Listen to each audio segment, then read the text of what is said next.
દરેક વૈષ્ણવને જય શ્રી કૃષ્ણ। આજે આપણે બનાવશું થૂલી।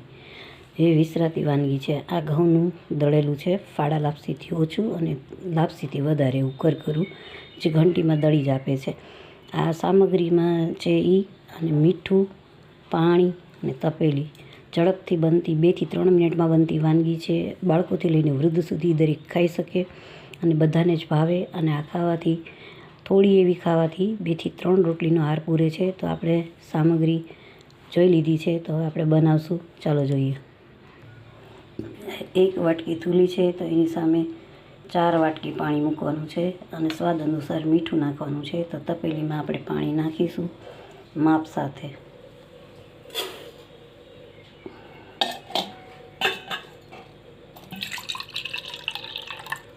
આવી 4 વાટકી પાણી નાખવાનું છે આપણે।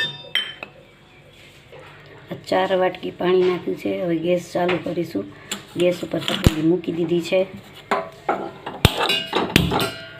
પાણી ગરમ થાય પછી એમાં આપણે એને થૂલી નાખશું અને સ્વાદ પ્રમાણે મીઠું નાખ્યું છે।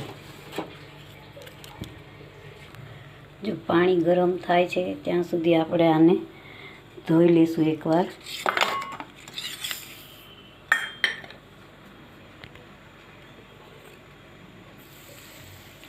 આ રીતે પાણી નાખી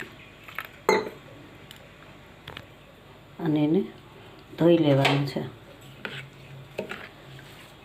આવી રીતે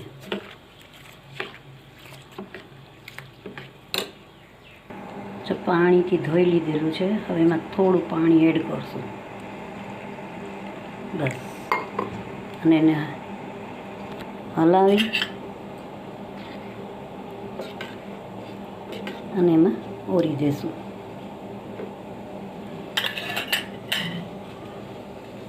જો પાણી ગરમ થઈ ગયું છે, એમાં આને ઓરવાનું છે।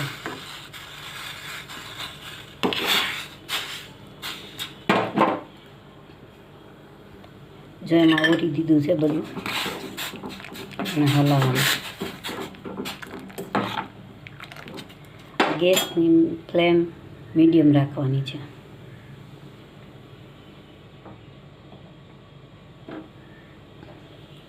બસ 1 થી 2 મિનિટમાં થઈ જશે।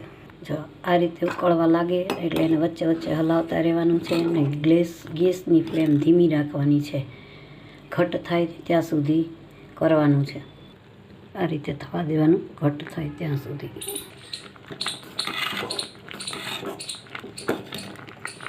જો હવે થઈ ગઈ છે, ગેસ બંધ કરશું। આ જરા ઠંડુ થશે ને એટલે ઘટ થશે। આગળ બતાવું પછી। આ 2 ડીશમાં કાઢી છે અને તપેલીમાં છે। 3 કે 4 ડીશ જેટલું થાય 1 વાટકીમાં। તો 2 રીતે ખાઈ શકાય। આમાં ખાંડ નાખીને પણ ખાઈ શકાય,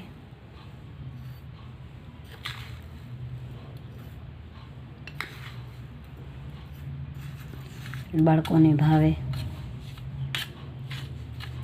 અને બીજી રીત છે દહીં। તો આમાં દહીં અથવા છાશ બંને નાખીને ખાઈ શકાય। દહીં અથવા છાશ, એની સાથે મરચું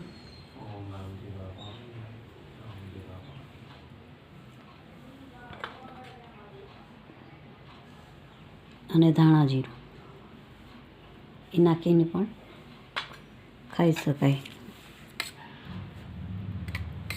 ખૂબ જ ટેસ્ટી અને સ્વાદિષ્ટ લાગે છે અને જલ્દી ભૂખ મિટાવે। આ 1 ડીશ ખાવાથી 3 થી 4 રોટલી જેટલો આહાર રહે છે।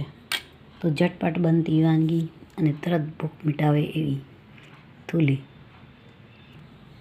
આ રીતે ખાંડ ગળી જાય છે, ખાવાની ખૂબ જ મજા આવે છે। 1 વર્ષના બાળકથી લઈ અને વૃદ્ધ સુધી કોઈ પણ ખાઈ શકે છે। જ્યારે ભૂખ લાગે તરત 2 થી 4 મિનિટમાં બનતી વાનગી છે।